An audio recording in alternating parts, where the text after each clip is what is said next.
Hi students, how are you. अपन ने कल पार्ट 2 अपलोड कर दिया था बेसिक मैथमेटिक्स का, ठीक है। तो आज के लेक्चर में अपन उससे आगे से कंटिन्यू करते हैं, ठीक है। तो देखते हैं उसके आगे क्या है, ठीक है। उसमें अपन ने बी पार्ट तक ले लिया, तो उसमें सी पार्ट है, अपन सी पार्ट लेते हैं। क्या है कि इन इनइक्वालिटीज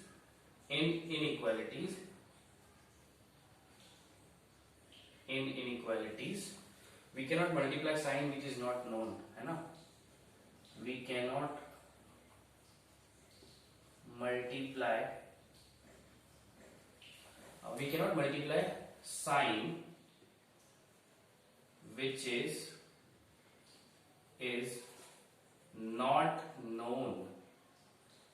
is not known, है ना। अब मतलब इसका बोलने का मतलब क्या है, देखो समझो। जैसे a है, एक कोई नंबर, वो मेरे b से बड़ा है, ठीक है। a b से बड़ा है। फॉर एग्जांपल मैंने इसको मल्टीप्लाई कर दिया x माइनस 3 से, और यहाँ पे भी मैंने मल्टीप्लाई कर दिया x माइनस 3 से, ये b हो गया, और साइन ऑफ इक्वालिटी वैसे ही रखा, ठीक है। तो इसका मतलब ये क्या हो गया, ये स्टेटमेंट क्या बोल रहा है कि जो x माइनस 3 है ना, x माइनस 3 दोनों जगह मल्टीप्लाई किया, तो इस x माइनस 3 का साइन थोड़ी पता है अपने को। x माइनस 3 पॉजिटिव भी हो सकता है, नेगेटिव भी हो सकता है। कैसे? अगर x का वैल्यू 5 डाला तो पॉजिटिव आ रहा है, x का x का वैल्यू डालो -1 तो नेगेटिव आ रहा है।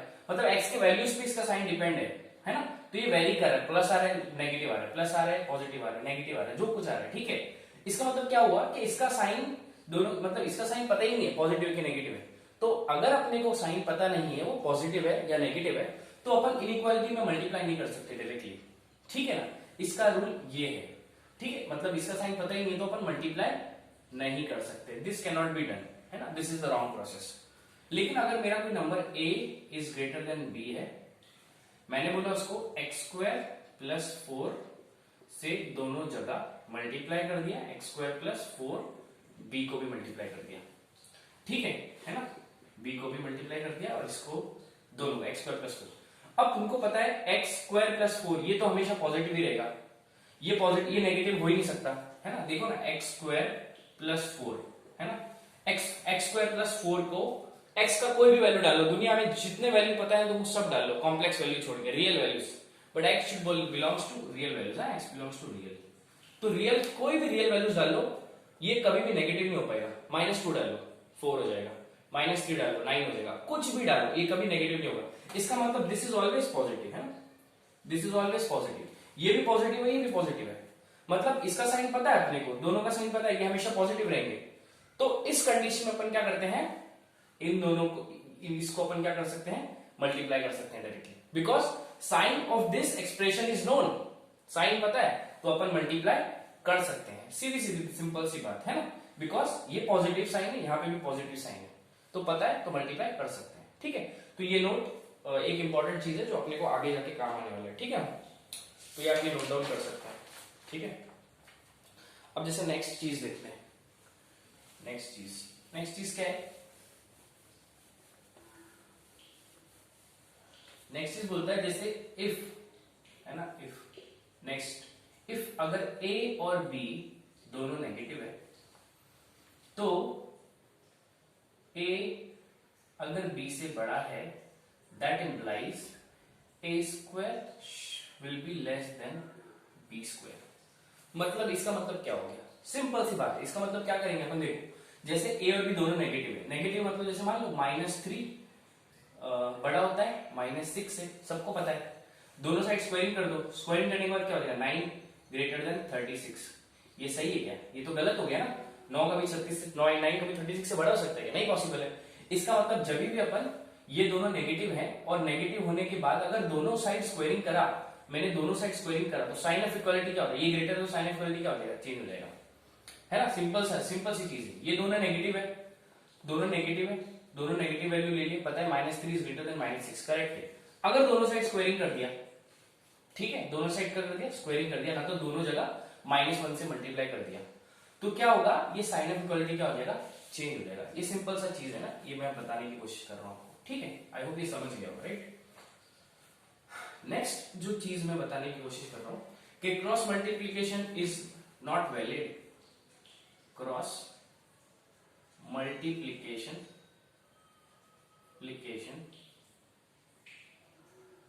is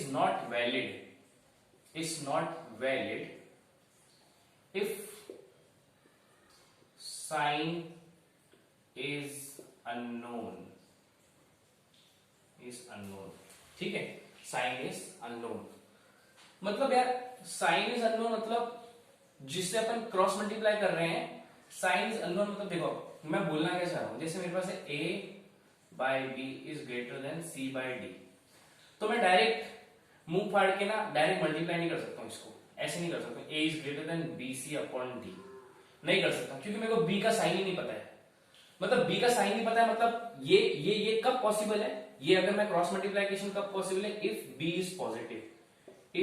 इज पॉजिटिव तभी अपन क्रॉस मल्टीप्लाई कर सकते हैं। मेरा बोलना ये तो सीधी सरल भाषा में कि अगर डिनोमिनेटर, अगर अपन जो क्रॉस मल्टीप्लाई कर रहे हैं, जिस क्वांटिटी को क्रॉस मल्टीप्लाई कर रहे हैं, अगर वो पॉजिटिव नहीं है, ठीक है ना, पॉजिटिव नहीं है या उसका साइन पता नहीं अपने को, तो अपन उसको क्या कर सकते हैं, क्रॉस मल्टीप्लाई नहीं कर सकते हैं, ठीक है। अगर साइन अननोन है, इसका बी का साइन मेरे को नहीं पता क्या है, पॉजिटिव होगा कि नेगेटिव आई डोंट नो, तो अपन उसको डायरेक्टली क्रॉस मल्टीप्लाई नहीं कर सकते। जैसे फॉर एग्जांपल मैंने बोला कि 1/x इज ग्रेटर देन 2, तो मैं इसको ऐसा नहीं कर सकता 1 इज ग्रेटर देन 2x, ये रॉन्ग तरीका हो गया, मेरे को नहीं पता x पॉजिटिव है कि नेगेटिव है, तो क्रॉस मल्टीप्लाई नहीं हो सकता वो, समझ गए ना, ये बताना चाहता हूं मैं, ठीक है। तो ये बेसिक सी पॉइंट है जो आपने को पता होना चाहिए, ठीक है। साइन पता नहीं है, अननोन है, तो अपन क्रॉस मल्टीप्लाई नहीं कर सकते, सीधी सीधी बात है ना, ओके ठीक, ये भी चीज होगी है ना, आई होप ये भी सबको समझ गया होगा, ठीक है, ओके नेक्स्ट पे आते हैं।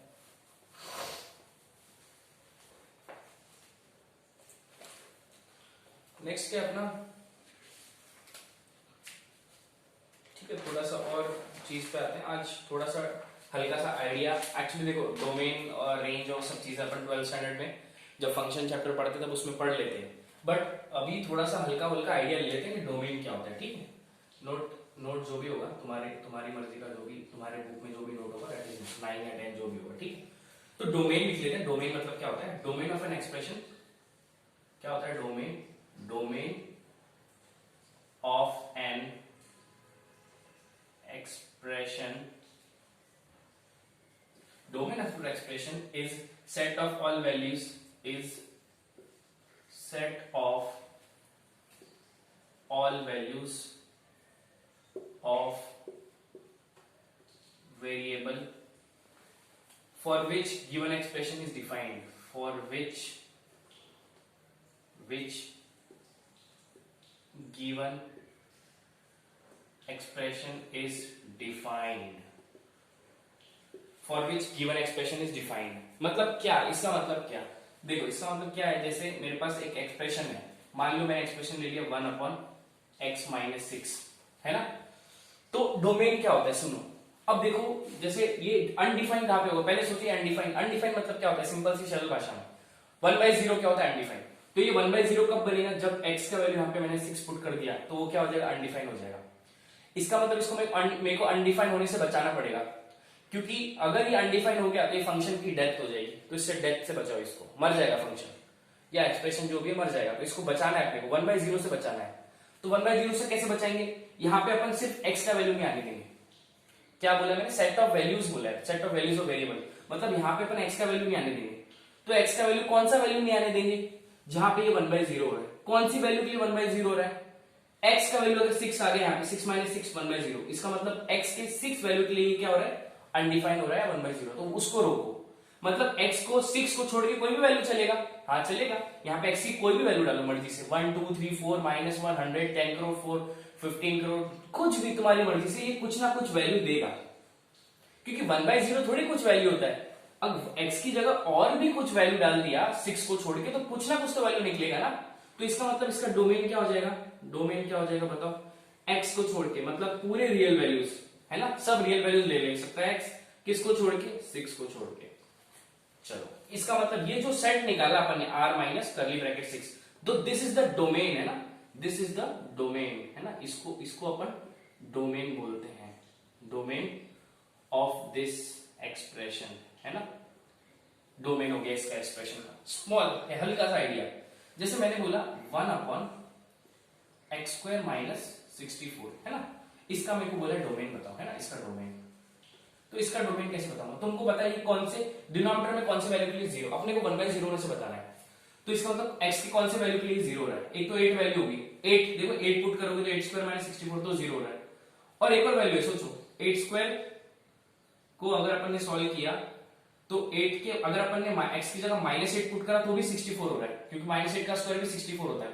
इसका मतलब इस सॉल्यूशन में 8 और -8 नहीं आना चाहिए, तो 8 और -8 नहीं आएगा तभी जाके ये फंक्शन या एक्सप्रेशन एग्जिस्ट करेगा।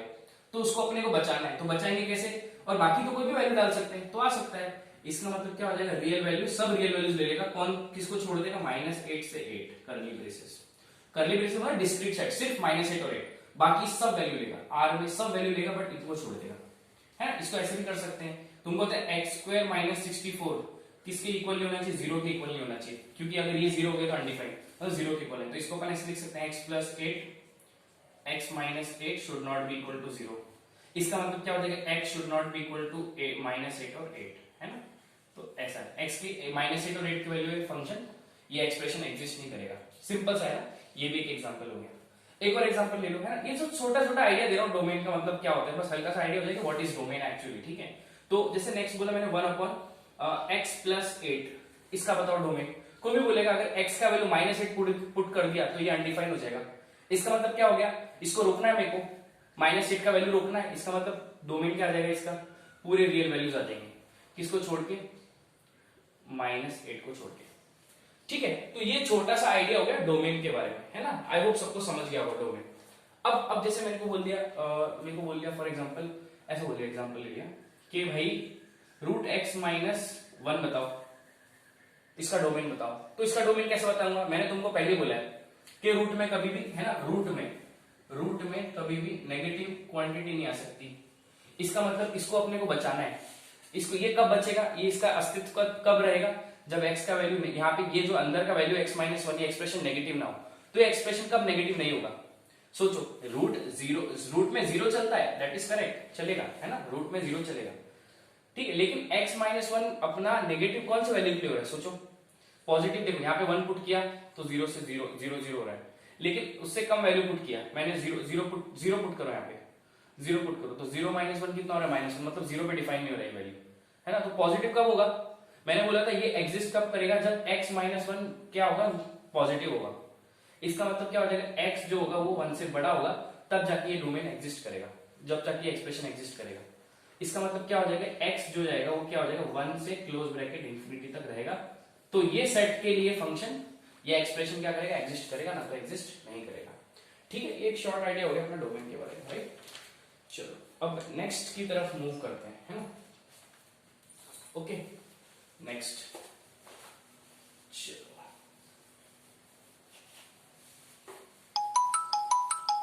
ठीक है।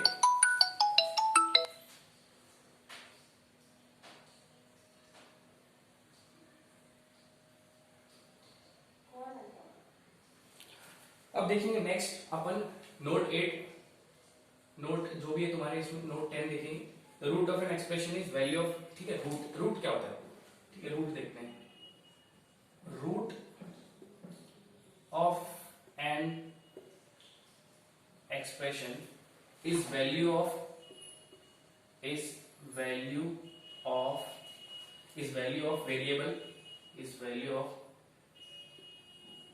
वेरिएबल for which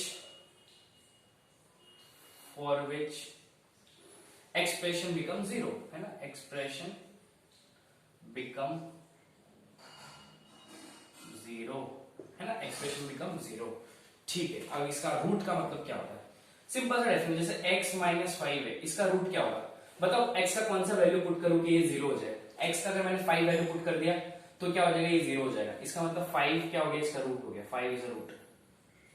मैंने बोला x² - 9, इसका रूट क्या होगा, तो x की कौन कौन सा वैल्यू पुट करोगे ये 0 होगा, सबको पता है। x का कौन सा वैल्यू पुट करूंगा, 3 पुट करूंगा और -3 पुट करूंगा तो ये 0 हो जाएगा, है ना, ये 0 हो जाएगा ना। 3 पुट करेगा तो 9 - 9 0, -3 पुट करेगा तो भी 9 - 9 0। इसका मतलब ये क्या हो जाएगा, इज रूट रूट्स है ना, ये इसके रूट्स हो गए सिंपल। जैसे मैंने बोला x प्लस 8 का रूट बताओ, तो ये 0 कब होगा, जब x का वैल्यू क्या होगा -8, माइनस प्लस 8 क्या होगा 0, इसका मतलब -8 इज अ रूट।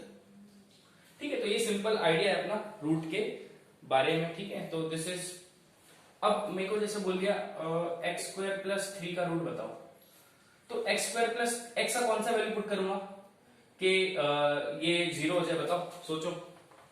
यहाँ पे x का कौन सा वैल्यू पुट करूंगा कि 0 हो जाए। यहाँ पे ऐसा कोई भी वैल्यू नहीं पुट कर सकते, x का दुनिया में कोई भी वैल्यू सोच लो, ये 0 बना ही नहीं सकता। इसका मतलब इसके रूट क्या आएंगे, हैज नो रियल रूट, इसके कोई रियल रूट नहीं आएंगे। कोई भी रियल वैल्यू डाल दो x का, यहाँ पे कोई भी रियल वैल्यू डालोगे तो कोई भी रियल रूट नहीं आएंगे, इसका मतलब इसके रियल रूट नहीं आने वाले। तो रियल रूट नहीं आएंगे, इसका मतलब क्या हो गया, ये 0 हो गई नहीं, इसका मतलब क्या हो गया कि हैज नो रियल रूट्स। ठीक है ना, चलो आज के लिए ठीक है इतना है, फिर नेक्स्ट लेक्चर में आगे का पार्ट कंटिन्यू करेंगे। Bye bye, take care.